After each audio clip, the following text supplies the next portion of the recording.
2024 में कैटरीना कैफ के ब्रांड के ब्यूटी ने 1.5 बिलियन डॉलर का ग्रॉस मार्जिन जनरेट किया था, वो भी सिर्फ 4 सालों में। जहां पिछले 5 साल से कैटरीना कैफ बॉलीवुड में फ्लॉप पर फ्लॉप मूवी देती जा रही है, वहीं उनका बिजनेस हर साल करोड़ों का प्रॉफिट कर रहा है। बट जहां मोस्टली सेलिब्रिटी लेड ब्रांड जैसे 82 degree east by Deepika Padukone या फिर हाई फेन बाय कृति सनन मार्केट में स्ट्रगल कर रहे हैं, वहीं दूसरी तरफ कैटरीना ने ऐसा क्या किया कि वो हर साल करोड़ों का बिजनेस कर रही है। और आखिर लैक्मे, मैक और शुगर कॉस्मेटिक जैसे बड़े ब्रांड्स के होते हुए के ब्यूटी हर साल 4 टाइम से ग्रो कैसे कर रहा है, इस वीडियो में जानेंगे। Many years I had a dream of starting my own beauty brand. के ब्यूटी एक लौता मेकअप ब्रांड है जिसने 4 साल में 1.5 बिलियन रुपीस की सेल करी है।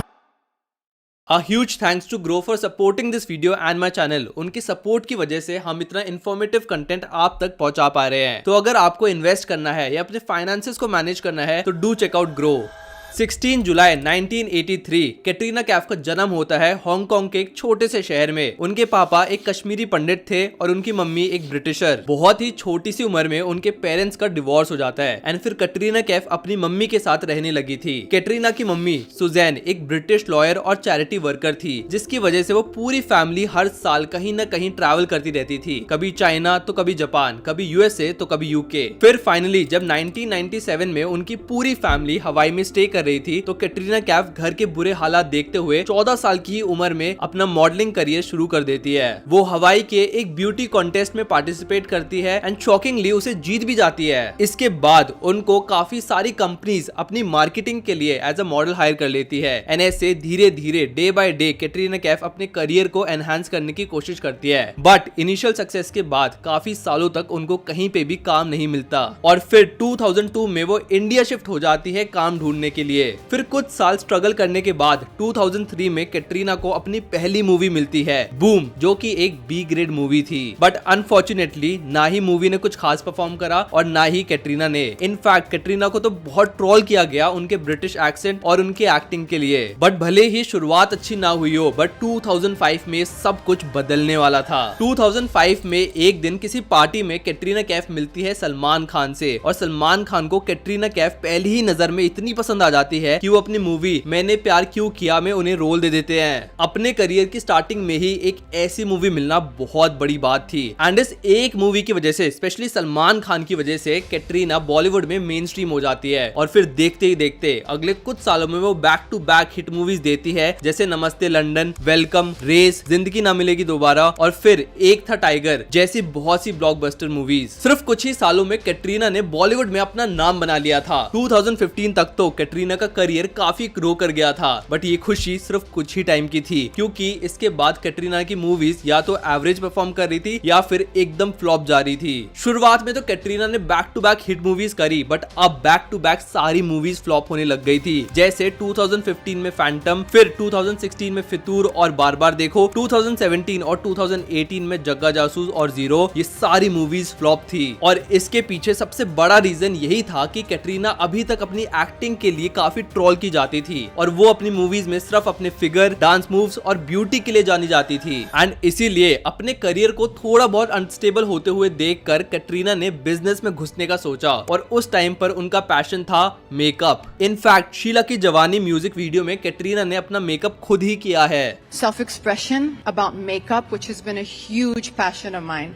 It probably was my earliest passion. I've always been absolutely enthralled and obsessed by the transformative power of makeup. अपने इसी पैशन को बिजनेस में कन्वर्ट करने के लिए कैटरीना कैफ अपॉर्चुनिटीज ढूंढ रही थी। तभी उनके मैनेजर विवेक कामत उन्हें मिलवाते हैं नायका के फाउंडर फाल्गुनी मयूर से। इन दोनों की मीटिंग के बाद कैटरीना सबसे पहले 2018 में नायका में 2 करोड़ रुपए इन्वेस्ट करती है और फिर 2019 में नायका के साथ मिलकर एक फुल फ्लेज बिजनेस के ब्यूटी लॉन्च कर देती है, जिसमें 41.5% स्टेक कैटरीना का था और बाकी नायका का। और अब आप भी नायका जैसी कंपनीज में इन्वेस्ट करके इंडिया की डिजिटल ग्रोथ में पार्टिसिपेट कर सकते हो। देखो आज इंडिया में 886 मिलियन स्मार्टफोन यूजर्स है जो कि हर रोज ऑनलाइन जोमेटो, स्विगी से ऑर्डर करके खाना खा रहे हैं, IRCTC से बुकिंग करते हैं और फिर पेटीएम से UPI पेमेंट्स करते हैं। और अब आप भी इन सारी इंटरनेट कंपनीज में इन्वेस्ट कर सकते हो, वो भी सिर्फ 500 रुपए से। ग्रो ने लॉन्च करा है grow Nifty India internet ETF FOF। इस ETF का फोकस उन कंपनीज कंपनीज पर है जो इंडिया की डिजिटल और इंटरनेट इकोनॉमी को आगे बढ़ा रही हैं, और ये आपको मौका देता है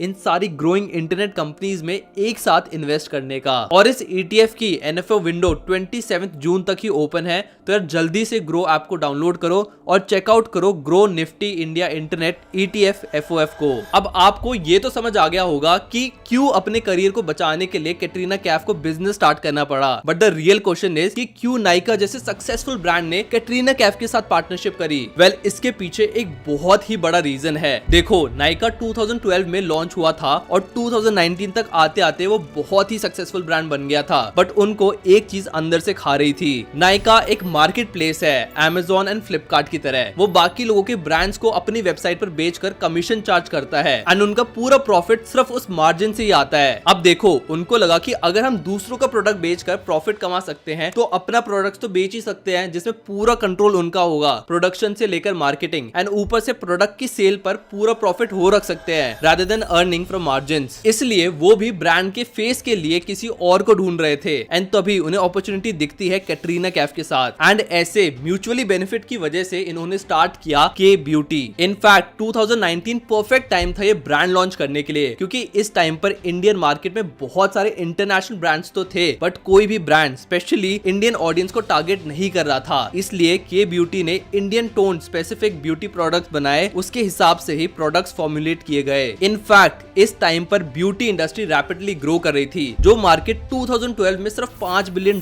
की थी, आज वो ऑलमोस्ट $20 बिलियन की है, मतलब 4 टाइम्स से भी ज्यादा। इनफैक्ट आपने भी रिसेंटली बहुत सारी स्किन केयर रूटीन वाली वीडियोस देखी होगी जो आज से 2-3 साल पहले कोई बनाता भी नहीं था, एंड इसी की वजह से पहले ही साल में के ब्यूटी ने 100 करोड़ की सेल्स करी थी। अब नाइका की फाउंडर फाल्गुनी नायर और कैटरीना दोनों ही समझ गए थे कि अब कैसे इस ब्रांड को नेक्स्ट लेवल पर लेके जाना है, एंड देखते ही देखते कैटरीना की किस्मत बदल जाती है। पहले ही साल में 100 करोड़ की सेल्स करने के बाद फाल्गुनी नायर एंड कैटरीना इस बिजनेस का पोटेंशियल समझ गए थे, एंड अब वो सोच रहे थे कि कैसे वो इस ब्रांड को नेक्स्ट लेवल पर लेकर जा सकते हैं। एंड इसी बीच देखते ही देखते कैटरीना की किस्मत बदल जाती है, क्योंकि 2021 में नाइका अपना खुद का IPO लॉन्च करता है, एंड गेस व्हाट, कैटरीना के 2 करोड़ की इन्वेस्टमेंट 22 करोड़ रुपए बन जाती है सिर्फ 2 साल में, ऑलमोस्ट 11 टाइम्स। पर फिर कैटरीना के ब्रांड को इतना ज्यादा सक्सेसफुल होता हुआ देख बहुत सारी सेलिब्रिटी भी अपना ब्यूटी ब्रांड लॉन्च करती है, एंड इसमें से सबसे फेमस था 82 degree east by Deepika Padukone. But शायद दीपिका की किस्मत उतनी अच्छी नहीं थी, क्योंकि दीपिका का जो ये बिजनेस था वो बुरी तरीके से फेल हो गया था, और इसके पीछे सबसे बड़ा रीजन यही था कि इंडिया जैसी प्राइस सेंसिटिव मार्केट में दीपिका ने 500-600 रुपए वाला प्रोडक्ट 2000 रुपए से भी ज्यादा का बेचा। और सिर्फ दीपिका का ब्रांड ही नहीं, बल्कि मैक, लैक्मे, ये सभी मेकअप ब्रांड्स अपने प्रोडक्ट को एज अ प्रीमियम बोल के बहुत एक्सपेंसिव बेचते थे, जिससे सिर्फ अपर मिडिल क्लास के लोग ही उनको एक्सेस कर पाते थे। बट दूसरी तरफ के ब्यूटी ने एकदम ऑपोजिट अप्रोच ली एंड उससे करोड़ों का प्रॉफिट करा। तो चलिए डिस्कस करते हैं 3 रीजंस व्हाई के beauty is so successful. First one is pricing. Katrina जानती थी कि इंडिया एक बहुत ही प्राइस सेंसिटिव मार्केट है, इसलिए कैटरीना ने बहुत ही स्मार्टली खेला। जैसे जब अमन गुप्ता मार्केट में बोट ला रहे थे तो उनको एक गैप दिखा था कि मार्केट में 2 तरह के प्राइस रेंज थे, एक वो प्रोडक्ट्स जो लोकल ब्रांड एकदम सस्ते में दे रहे थे और एक वो प्रोडक्ट जो बड़े ब्रांड्स महंगे में दे रहे थे। तो फिर बोट ने बीच में घुसने का सोचा, जिसका मतलब ना ही महंगे और ना ही सस्ते products, and at the same time product की क्वालिटी और स्टैंडर्ड्स को मेंटेन करना।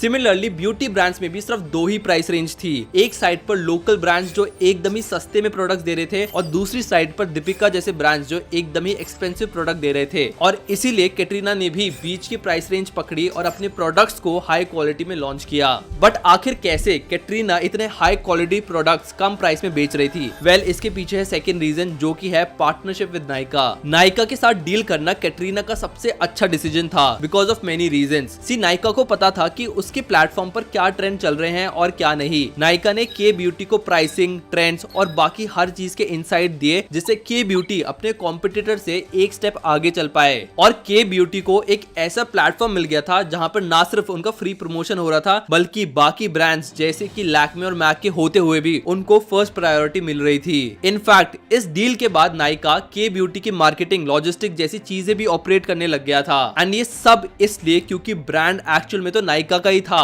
और उसी की फाउंडर के ब्यूटी को चलाती थी। कैटरीना कैफ तो सिर्फ ब्रांड का एक फेस था। यहाँ तक कि इस ब्रांड को एक्सट्रीमली प्रॉफिटेबल और सक्सेसफुल करने के लिए नायका ने 2020 से ही अपने ऑफलाइन स्टोर्स में इसके प्रोडक्ट एकदम आगे लगाने शुरू कर दिए, जिससे के ब्यूटी को ज्यादा से ज्यादा विजिबिलिटी मिले। और जो कस्टमर के ब्यूटी को जानते भी नहीं थे वो नायका के स्टोर में आकर इजिली के ब्यूटी को खरीद लेते थे बिकॉज ऑफ इम्पल्सिव बाइंग। देखो, हो सकता है कि बहुत से लोग नायका के स्टोर में लैक्मे का प्रोडक्ट लेने जाए, पर कभी कभी कुछ नया देखने के बाद वो अनएक्सपेक्टेड परचेज कर लेते हैं एंड इसी को बोलते हैं इम्पल्सिव बाइंग। और यही चीज नायका के स्टोर में हो रही थी। बहुत लोग बाकी ब्रांड्स के प्रोडक्ट लेने जाते थे बट सामने के ब्यूटी को देखकर उसका प्रोडक्ट ट्राई करते थे एंड उनको जब पसंद आ जाता था तो वो ले भी लेते थे। अब बात कर लेते हैं थर्ड रीजन की, जो की है मार्केटिंग। नो डाउट के ब्यूटी के प्रोडक्ट्स, प्राइसिंग एंड पोजीशनिंग दोनों में ही बाकी ब्रांड से बेटर थे, बट इसके साथ साथ कैटरीना मार्केटिंग में भी पीछे नहीं थी। अपने प्रोडक्ट्स को मार्केट करने के लिए कैटरीना ने इंस्टाग्राम पर काफी सारे ट्यूटोरियल टाइप वीडियोस डालना शुरू कर दिया था, जिससे वो सिर्फ प्रोडक्ट की मार्केटिंग ही नहीं बल्कि एक कम्युनिटी भी बिल्ड कर रही थी। And it's great for doing your makeup on the go, and it comes in 3 colors. Go check it out. अगर आप के ब्यूटी के इंस्टाग्राम पेज पर जाओगे तो आपको बहुत सारी रील्स में कैटरीना कैफ मिलेगी एंड शायद इतने इंस्टाग्राम पर एक्टिव होने की वजह से उनके आज 1.5 मिलियन से भी ज्यादा फॉलोवर्स है उनके ब्रांड पेज पर, जो कि बहुत बड़ी बात है। एंड मेनली इन्हीं रीजंस की वजह से लास्ट 4 सालों में के ब्यूटी ने $1.5 बिलियन का ग्रॉस मार्जिन जनरेट किया है एंड वो हर साल 4 टाइम से ग्रो कर रहे हैं। भले ही मार्केट में बहुत बड़े कॉम्पिटिटर्स हैं बट स्टिल कैटरीना जानती है कैसे वो मार्केट को डिस्टर्ब कर सकती है और हम लोग इससे ये 2 मेन लेसन सीख सकते हैं। First is product range tailored for Indian consumers. हमारी मार्केट में ऐसे बहुत से प्रोडक्ट है जो सिर्फ वेस्टर्न कंट्रीज को कॉपी करके बनाए गए हैं, बट बहुत ही लिमिटेड प्रोडक्ट है जो based on Indian consumers need बनाए जाते हैं। और इसीलिए मार्केट में एक बहुत बड़ा गैप है जिसे पूरा करा जा सकता है और एक लेजिट प्रॉफिटेबल बिजनेस बनाया जा सकता है। Second is affordable luxury positioning. एकदम ही सस्ता प्रोडक्ट बनाओगे तो लोगों को लगेगा कि प्रोडक्ट की क्वालिटी अच्छी नहीं है, और अगर एकदम ही महंगा प्रोडक्ट बना दोगे तो लोगों को लगेगा कि भाई ये तो लूट रहे हैं। इसीलिए ब्रॉड ऑडियंस को कैप्चर करने के लिए अफोर्डेबल रेंज में प्रोडक्ट बनाओ, जस्ट लाइक बोट एंड के ब्यूटी। तो ये थे 2 इंपॉर्टेंट लेसन जो आप इस बिजनेस केस स्टडी से सीख सकते हो। बाकी अगर आपको वीडियो अच्छी लगी तो लाइक करना मत भूलना। ऐसे कंटेंट के लिए do subscribe to my channel and I will see you guys in the next video. Okay, thank you, bye.